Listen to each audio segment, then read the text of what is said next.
Welcome to the making of a DM. Creative Deal Making 101. We're going to go way back.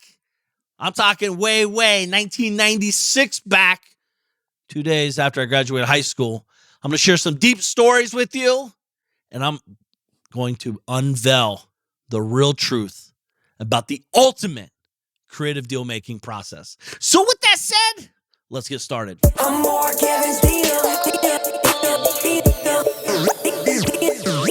I'm more Kevin's deal. I'm here to help and teach him what I know and how I did it. To discover freedom. There ain't no question more Kevin's when he step in the door. He's closing deals. Time to tell him what the DM stand for. I'm a deal maker. But I'm not just a deal maker. I'm a dream maker. Hey there, it's your boy Mark Evans, DM. Welcome to another making of the DM podcast show. That's right, you are the deal maker and dream maker of your life. We're going to talk about a lot of deals today, so I hope you're ready. Maybe even a pen and paper might be useful for today. This is definitely a show to listen to multiple times. I just want to say thank you guys so much for making the show a huge success. It just keeps getting better and better every day. So thank you for sharing. It's the best way you can help me out. I don't need anything from you but a share. Share it to your friends. Share it on your social media. Let someone know you're thinking about them by sharing the show and leaving a 5-star review on whatever platform you listen to. I'm super excited to talk about today. There's a lot of good people that I see out there that might be confused as to what a real deal-making person looks like, even though you might be doing deals or not. But I just wanted to share some different deals with you about creative deal making. Yes, creative deal making. And I want to set the stage as I'm sitting here at the house here in Ohio in the theater room. Actually, it might sound a little different because it's a little bit audible, like the audio. It's like a little bit for the theater. Sounds pretty cool. But I was writing down some different types of deals by being creative over the years. And in 1996, I just graduated high school. I was living with my parents, and I knew I didn't want to work for anybody. I had no clue what I was going to do, how I was going to do it. I just knew that I'm not working for anybody. And every day on the way to school on High Street, there was a huge 1978 Ford E350 truck that said Rainbow Spouting. It was just sitting there. Sit there for like 8 months. It did not move once. Started getting the grass around it, the real high grass and all that. So 2 days after high school, actually 1 day after high school, I stopped at the guy's house. His name was Larry. Larry's no longer with us. Rest in peace, right?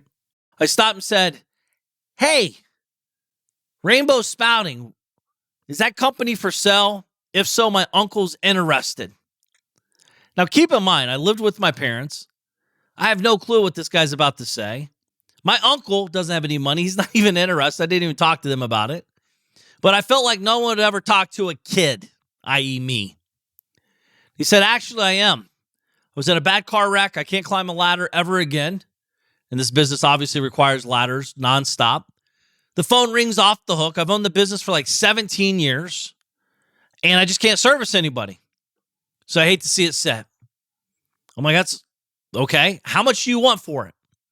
He said, $50,000.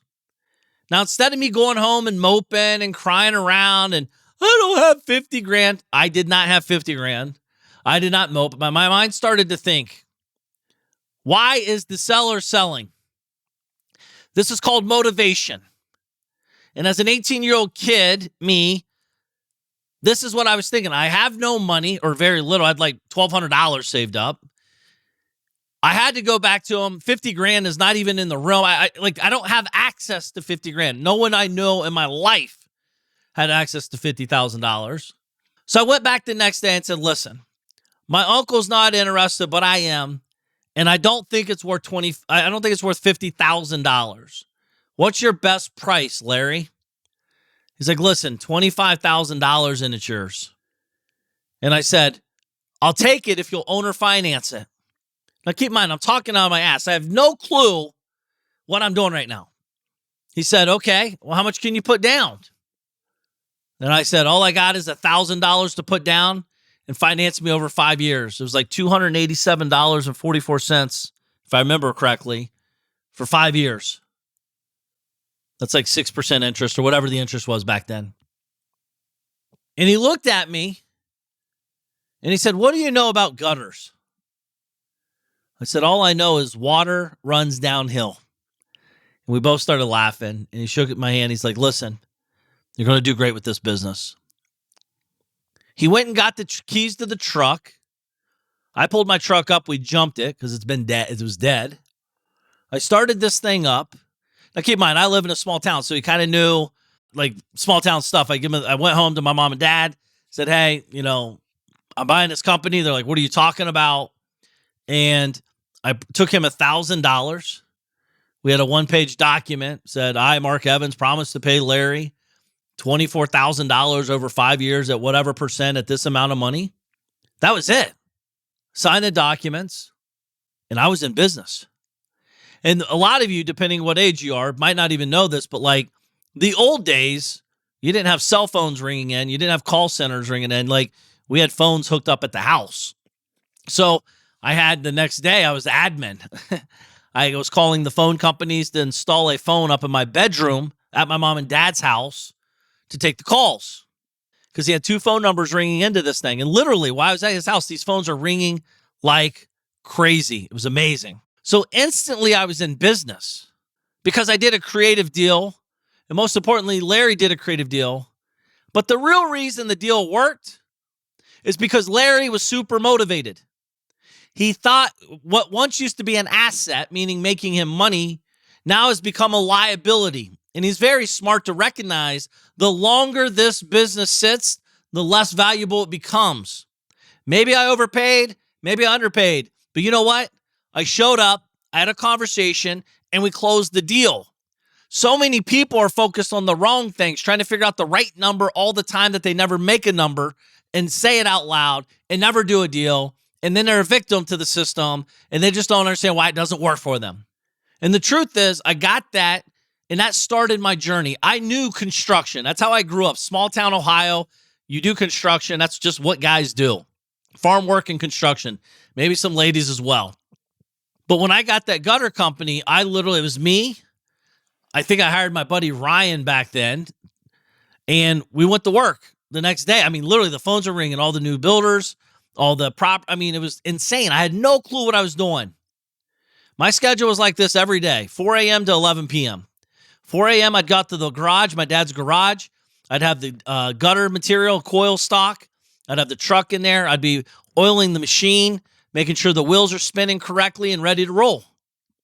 I spent countless hours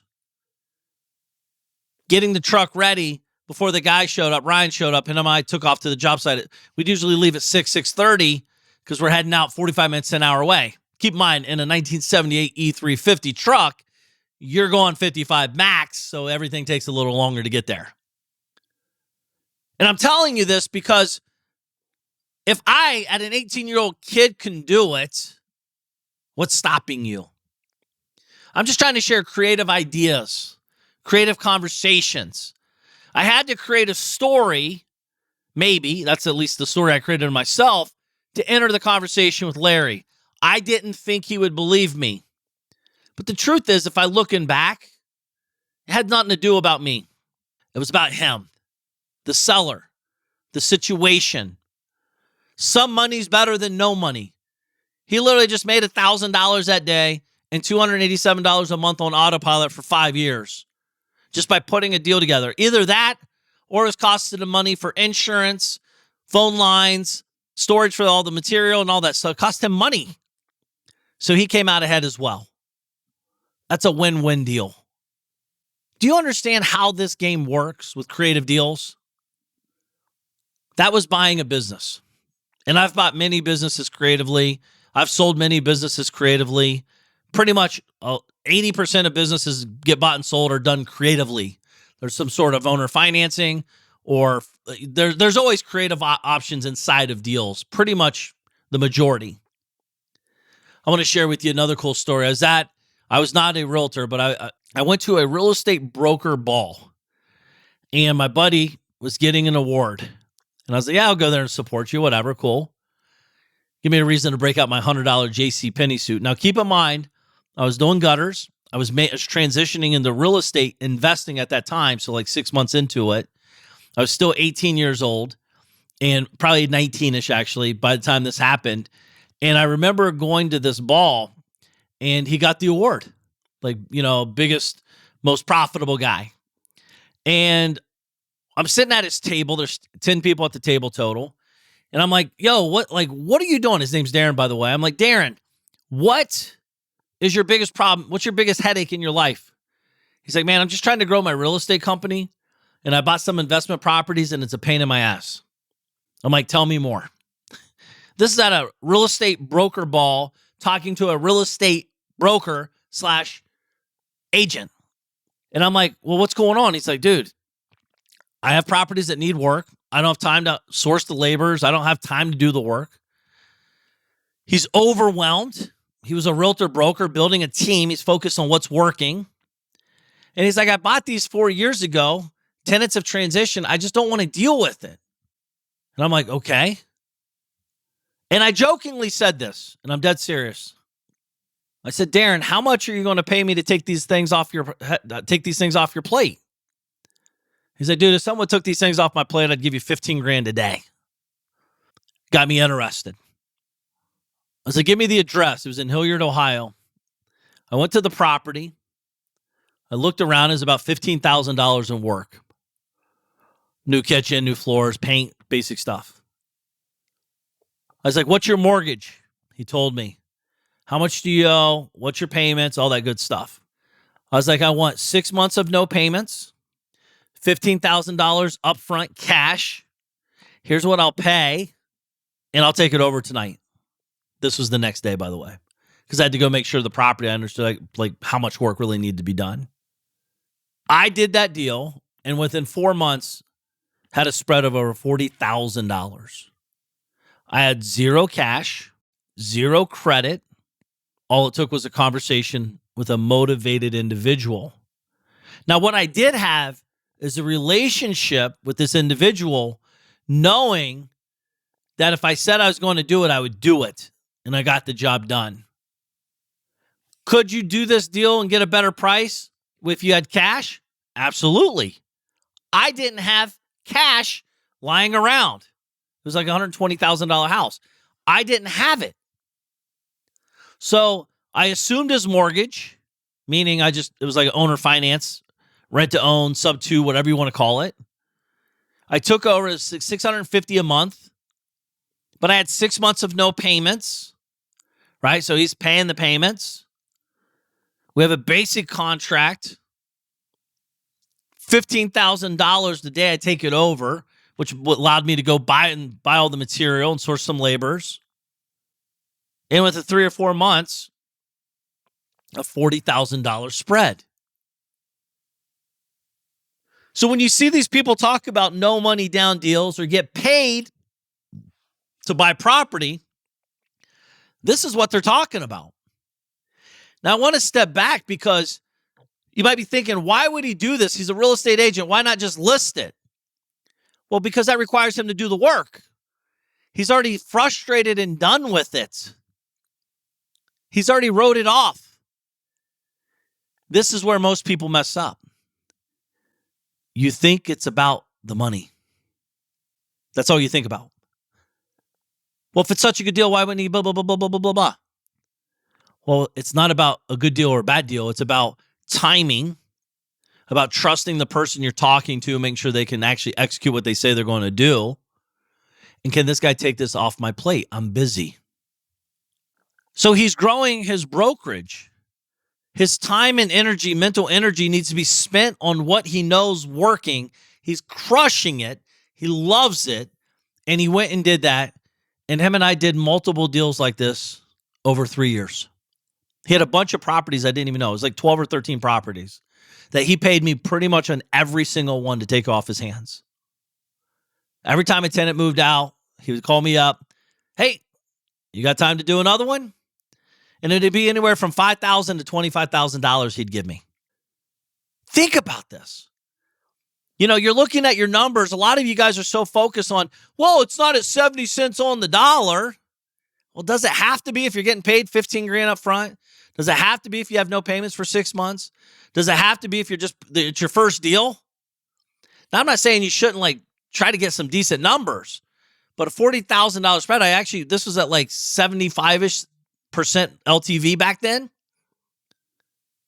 40K spread.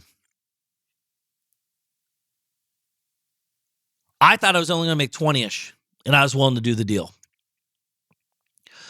I just wanted to get in the game. I wanted to do the deal.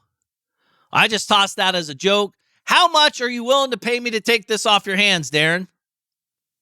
And he said a number.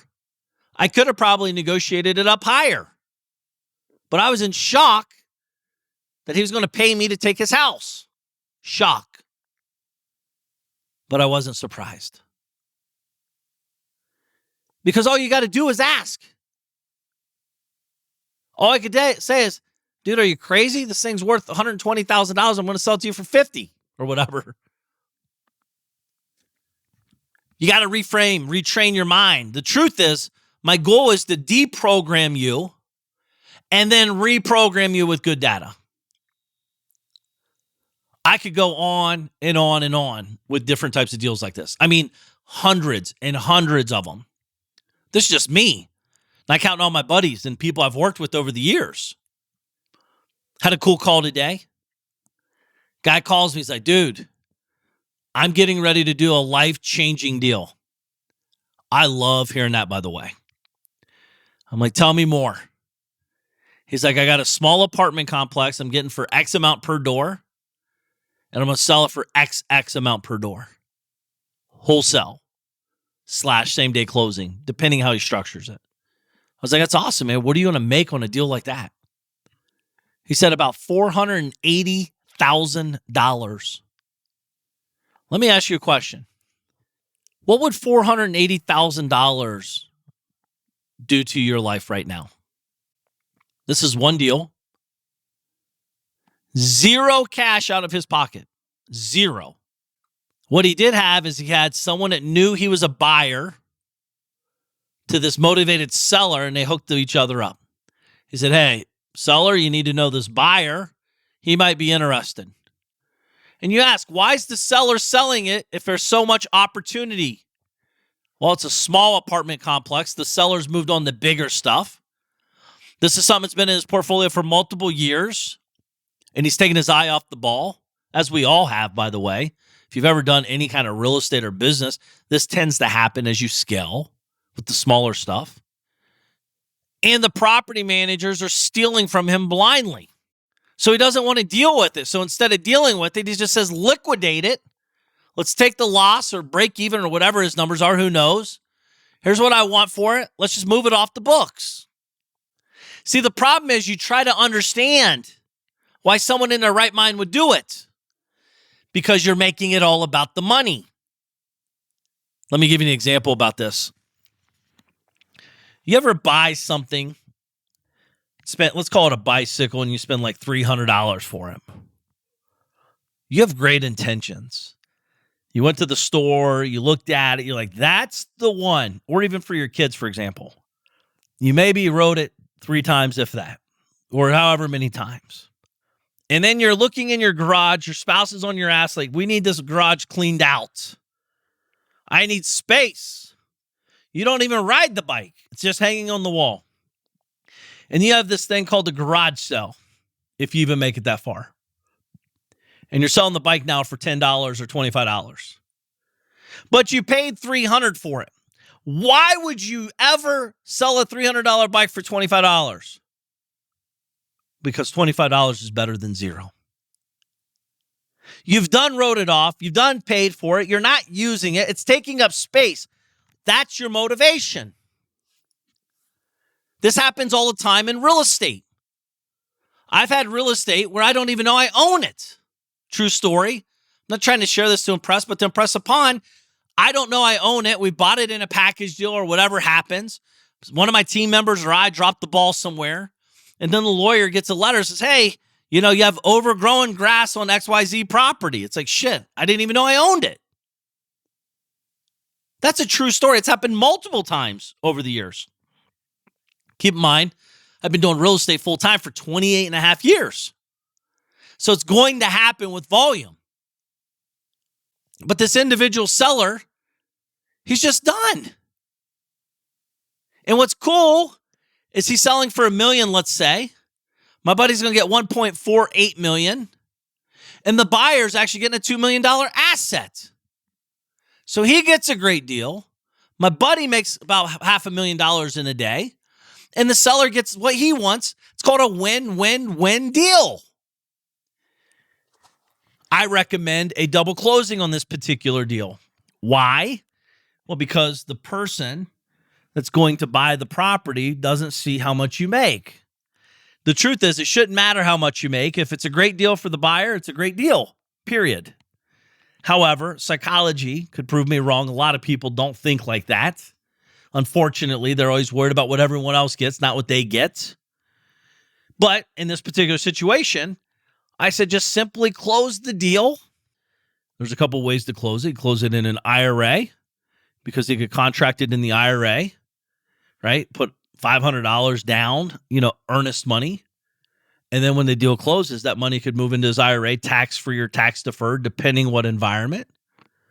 And or just take the big win and pay short-term capital gain tax because you only own it for a day. There's a lot of ways to do it. I'm not giving financial consulting, consultant attorney, consultant tax advisor, whatever, but there's a lot of ways to do this one. But let's say he has to come up with $1 million on this deal, which is about the number he has to come up with, 1.2, I think. You might be thinking, well, dude, I don't have $1.2 million, Mark, to make $500,000. Okay. But you have a $500,000 spread to go source $1.2 million. You could find an individual, let me give you an example. You could find an individual like me that may have that access to money, and I want 20, 30, 40, 50% of the profits. Would you rather make $250 with no money down? Or would you rather make zero with zero down? Because if you don't close the deal, you don't make money. And or you could find same-day closing money. On a deal like that, it might cost you anywhere from $30,000 to $100,000 for one day. But Mark, the interest rate is going down. Well, that's called consumer mindset. Investors don't worry about the percentage. They worry about the deal, and they worry about what they're earning and how the deal works, period. They're not trying to nickel and dime every deal. And by the way, the investors that do, well, they don't do a lot of deals. And they're stressed out all the time, every time the interest rate goes up or down. But you could find someone to give you $1.2 million. And when I say give to you, literally the buyers on this particular deal, their cash would already be at title company. You'd get a thumbs up from the title company guy and say, hey, thumbs up, deal's ready to close. And then I send them $1.2 million in. And then that buys the property. And then they sell the property immediately right after that. It's a chain of title. Boom, boom, boom. It's closed. And then the same day, typically, or the next day at the latest, they send me my wire back with the profits that you and I dictated on how much we're going to earn together. You get your money. I get my money. All you did was a conduit of opportunity. You found the deal. You negotiated the deal. You found a buyer. You negotiated with the buyer. And you found a guy like me that has money. And you negotiated a deal with the money. And you put all three of these pieces together, and you make anywhere from $500,000 and below. Maybe $250, maybe $400, maybe $450. I don't know. It changes for every deal. But either way, that is a deal this individual, my buddy, will make. He will source the money. He doesn't have this kind of money lying around. He will source the money. He'll pay probably $50,000 to $100,000 for the money for one day to a money guy or a gal. And he will literally make $450,000, give or take, by simply sourcing these pieces together. No cash, no credit checks, simply organizing and structuring the deal. He knows the seller's motivation. The buyers are getting a great deal. By the way, buyers' motivation is a great deal and a hard market, right? Give me a great ROI. Here's what I'm looking for. I need a great upside. I have the capital I'm looking to deploy. So he puts it out there and he gets it rolling. That's how this game works. Again, I can't stress this enough. Understand the seller's true motivation. As I built my company up over the years in the real estate space, there's a lot of things you need to know about real estate. But the only thing that mattered to me, and you can ask all my team members over the years, what's the number one reason they're selling for? If I know the reason, I know what we got to do on the structure. Like, for example, if they say, well, I need all cash, I need to close today. Okay, cool. How much you want? That typically means they want full price offer and above, and they're not negotiating. They're just done. Next. Could be, well, I inherited the property. I live in California. The property's in Columbus, Ohio. My mom and dad bought this house 13 years ago. It was a rental. I don't want to be a landlord. I don't want to ever come to Columbus, Ohio. I didn't even know my mom and dad had the property. I don't even know what it's worth. I've never been there. I don't know what it looks like. I just don't want to deal with it. Can you help me? Ding, ding, ding, ding, ding, ding, ding, ding. Yes, we can. That's an easy one to help. And this is going on every day, all the time. You just have to have conversations with people. Let's talk about pain points. Maybe their business is fluttering. So let's picture this. They have a business generating $1 million a year. They have a couple employees. They still work in the business. They're netting about $150,000 to $200,000 a year. Decent life for a hardworking person. And over the years, they've accumulated a little bit of money and they bought a rental property for $100,000. They put the normal 20% down. They did all the right things. They put a good tenant in. They had a great property manager for a while. And then 3 years later, now all of a sudden the property's tore up. The tenant's moved out and or hasn't moved out. Property manager got fired. Property's 8 hours away. The city's on your ass to get it cleaned up. Overgrown grass vines. You know, the garage door's broken in the back. The roof looks like crap. I mean, all these things start happening. So you're trying to focus on running your business. Your business is getting beat up. Now you're getting beat up over here on the single family house, a rental that you thought, like, I'm going to just do this and it's going to make all this money. And then you get a card in the mail from me, or you're online searching, sell my house fast, or whatever you're searching. And then we talk. And then I understand your situation. An individual like that, yes, they want the money. Everyone always wants the money, by the way. But they also know what they really want is the headache gone. The money's already gone, but the headache's still there. But if the money's already gone and you can solve the problem and get the headache off there, there's creative opportunities in that entire conversation. Once you understand why they're selling, start talking to that. Too many people are so focused on the dollars that they never listen to the seller. The seller does the deal with you, not the property and not the business. By the way, everything I'm sharing with you works in business buying and selling and works in real estate buying and selling. It works in both categories. Sellers sell to you, not the thing. The house has no emotions. It doesn't sell to you. The business has no emotions. It doesn't sell to you. The seller has a lot of stuff going on. And if you did a good job listening to them and guiding them and helping them, getting them comfortable with you, giving them a clear plan of execution, you can write as many checks as you want. Because the problem is that asset these individuals bought as an asset that day has now become a massive liability. Like I said, the tenant's not paying, the city beating them up. They have, a mortgage due every month. They have utilities due every month. The grass is getting overgrown. There's no money coming in. I mean, it's very tough if you've never been in that situation, which I have.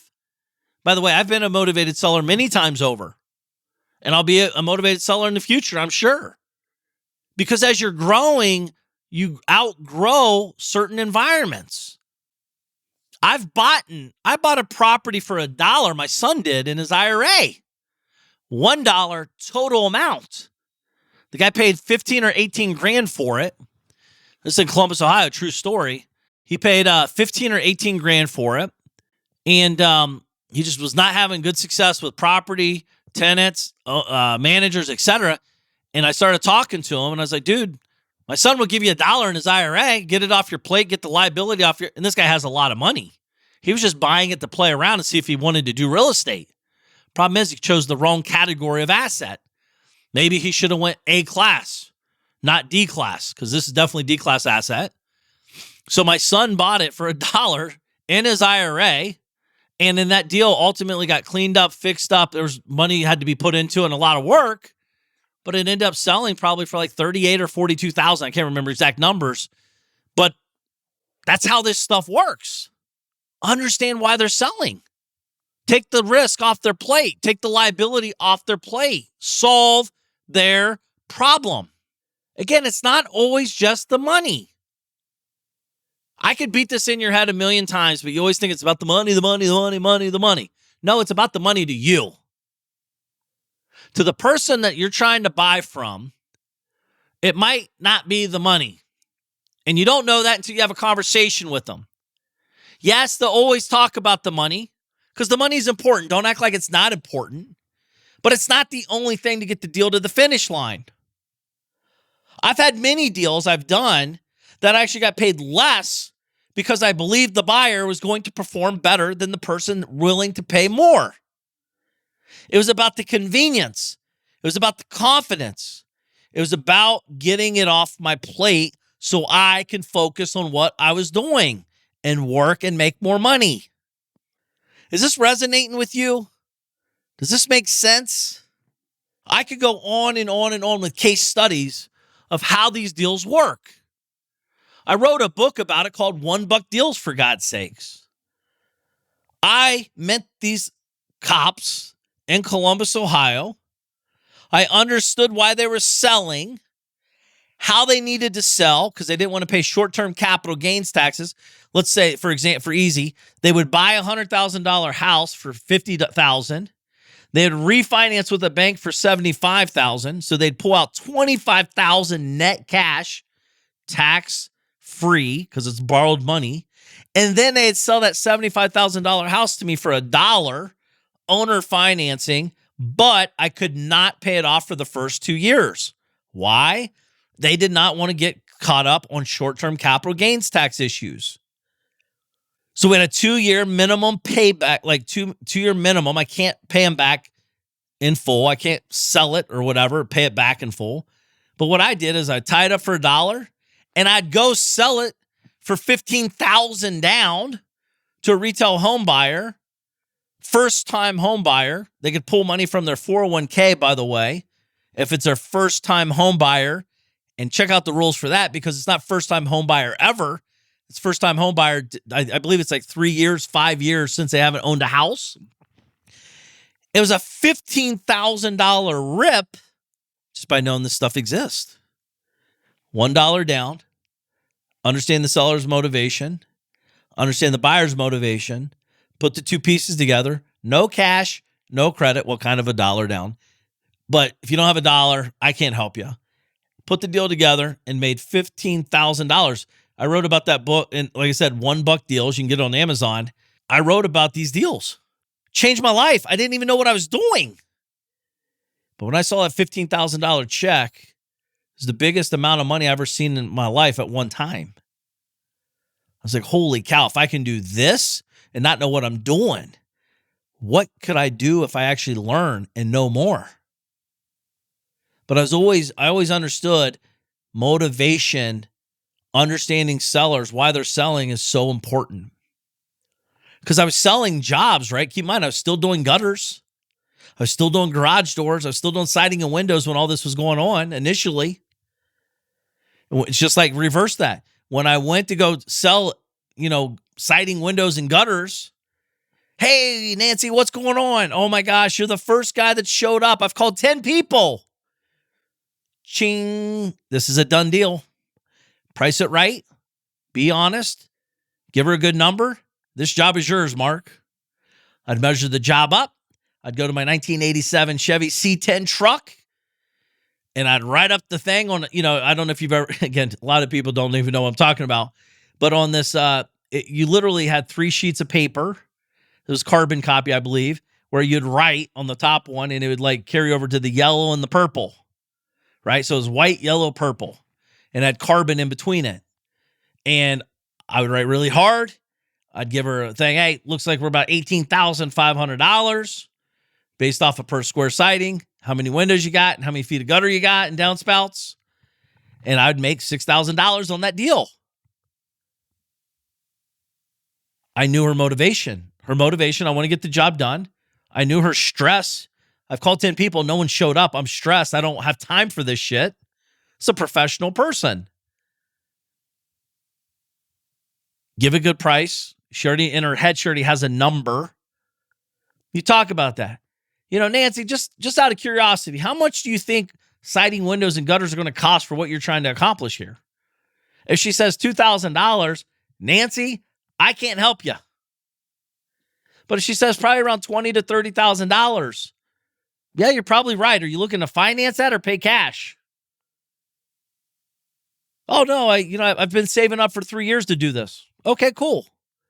Is there anything preventing you from wanting to do this job if I come in competitive today? I'm just wondering. I'm curious. I'm asking questions, and you don't like hammer them with these questions.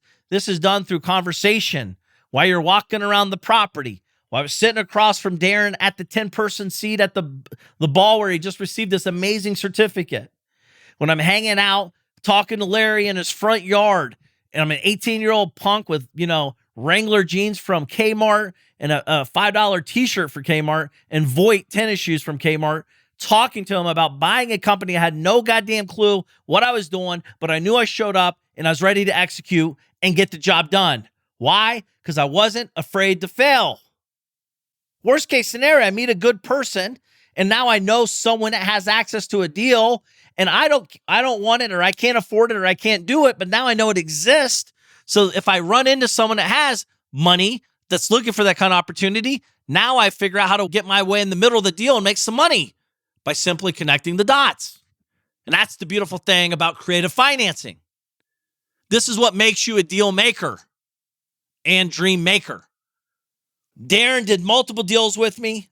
Larry was an awesome guy, paid him off, told everybody what we did. It was awesome. Mick and Sonny did lots and lots of deals with those guys. I actually still talk to them once in a while. They do a lot of charity stuff now. These are long-term opportunities. Don't think it's just about the money. You're losing so many good deals because you're so worried about the money. Stupid. It doesn't help you and it doesn't help them. No one wins if you don't step your game up. Learn creative financing. Learn creative deal making. Understand people will pay you to take their headaches away from you. Would you? I want you to think about this. What is your biggest headache in your business? What's your biggest headache in your life right now? Are you willing to pay to solve it? Yes or no? The answer is always yes. Solve my problems, take my money. It might be $3. Mine might be $300. Someone might be $300,000. Someone might be $3 million. Someone might be $30 million. We all have problems. Do you understand this thing called opportunity cost? Because that's what Darren was dealing with. He's the broker.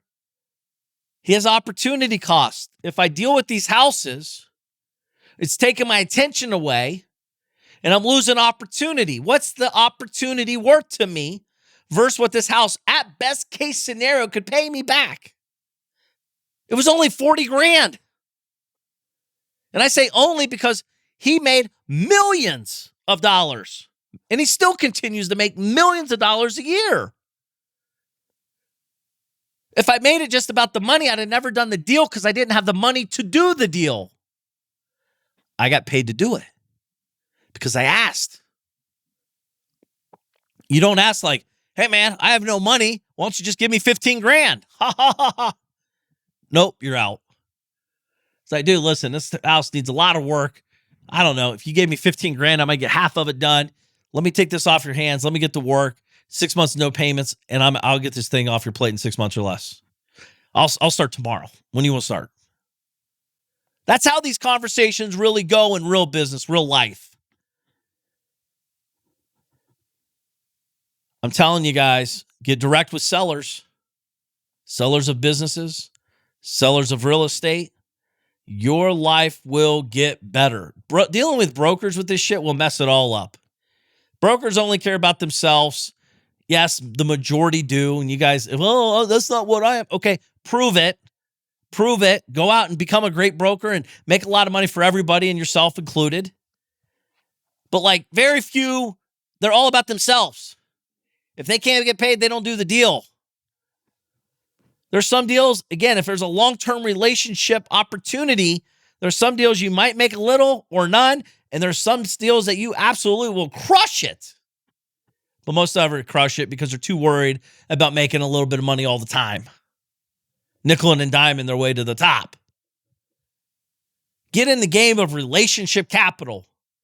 Lay down the game. Let them know you're in it long term, for the long haul, for the big opportunities. This is one of many. Let's go. And when you do that, that breeds confidence. That breeds courage. That breeds guidance. They're going to come to you, look at you for guidance. See the field different. Understand what game you're playing. Truly understand what you bring to the table. Solve other people's problems. Ideally, solve rich people's problems because they have money and they can pay you to solve them. And they can finance you. Because they're not worried about the money. They're more worried about, hey, can you handle this? Will you do a good job? Will you pay me back? And will you go get to work and not mess this up? If you check all the boxes, dude, it's yours. They don't care if your mom and dad don't like you. They don't care if you grew up in a single family. They don't care what you look like. They care, do I trust this individual looking at me or talking to me can get this job done? Whatever bullshit story you've told yourself, is it serving you or hurting you?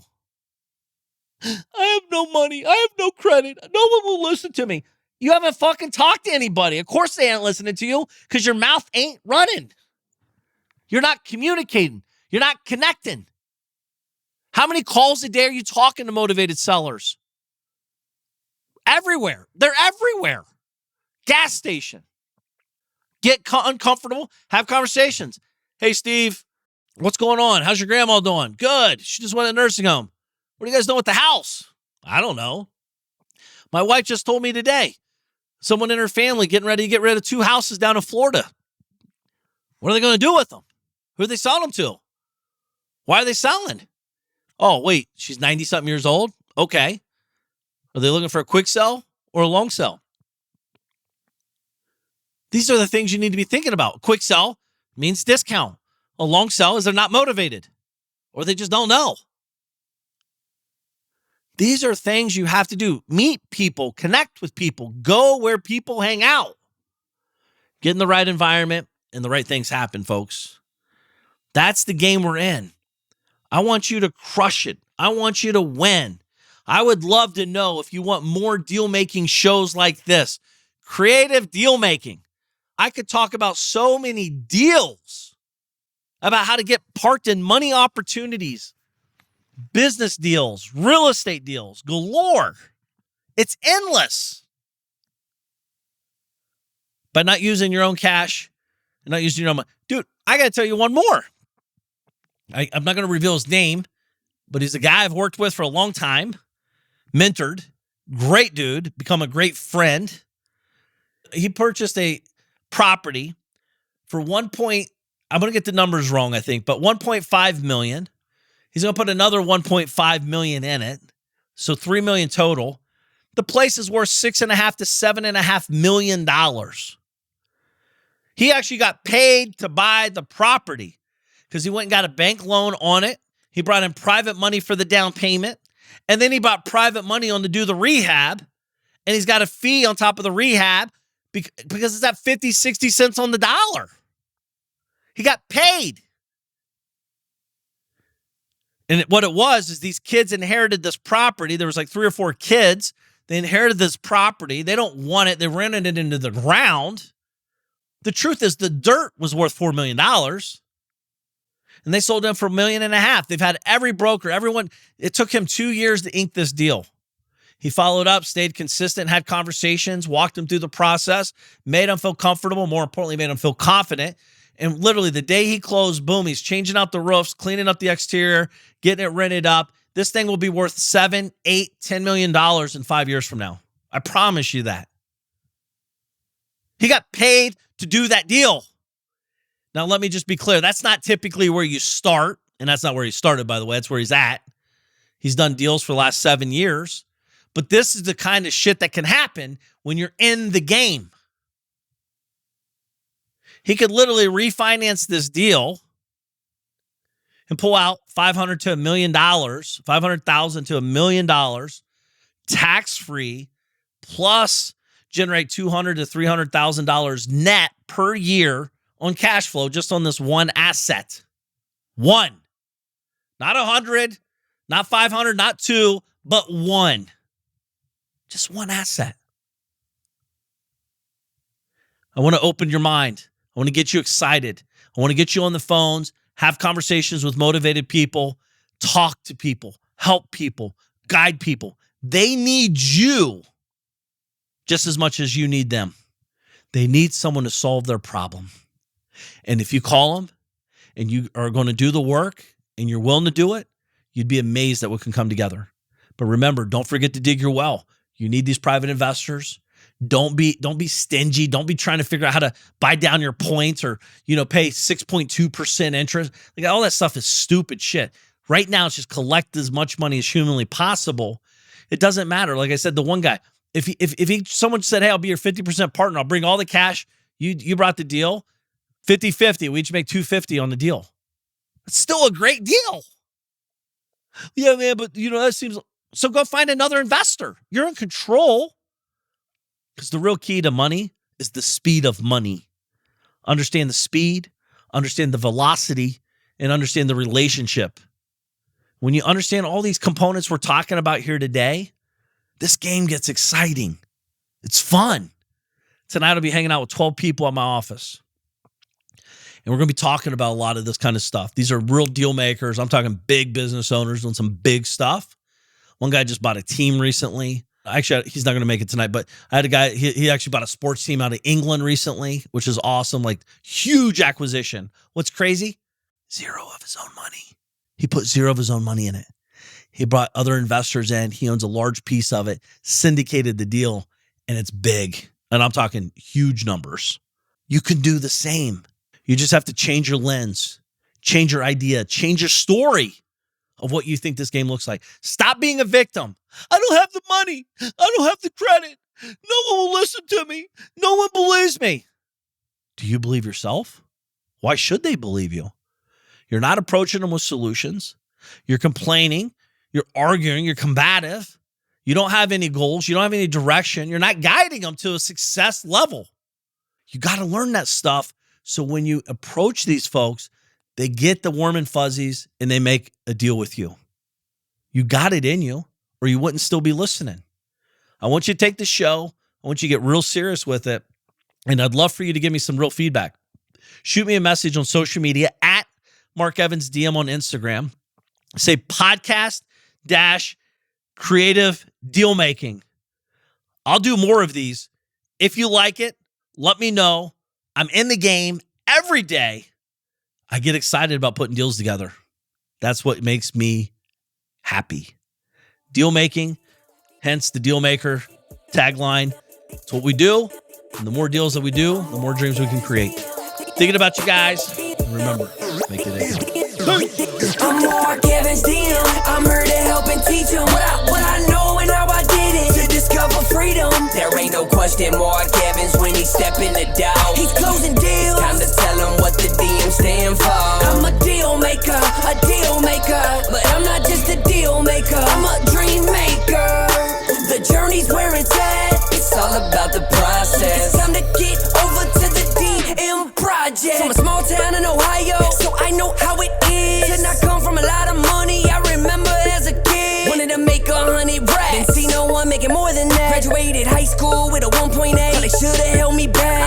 principals and teachers are alive just to witness this. I'm my own boss, I'm out here running 2-8-figure businesses. I can walk away from it all, and I'll be good, but I've been called to help people just like y'all learn the game. It's time to ball. Everybody chasing the money, but I'm not chasing the money. I'm out here chasing the purpose, yo, I've been working my whole life. What got us where we at isn't gonna get us where we wanna go. So it's time to push, time to learn, time to grow. I'm more Kevin's DM. I'm here to help and teach them what I know and how I did it to discover freedom. There ain't no question Mark Evans when he step in the door. He's closing deals. It's time to tell him what the DM stand for. I'm a deal maker, but I'm not just a deal maker. I'm a dream maker. The journey's where it's at. It's all about the process. It's time to get over to the DM project. I'm more Kevin DM. Deal maker. Deal maker. Deal maker. Deal maker. Deal maker. Deal maker. DM project. This is the podcastfactory.com.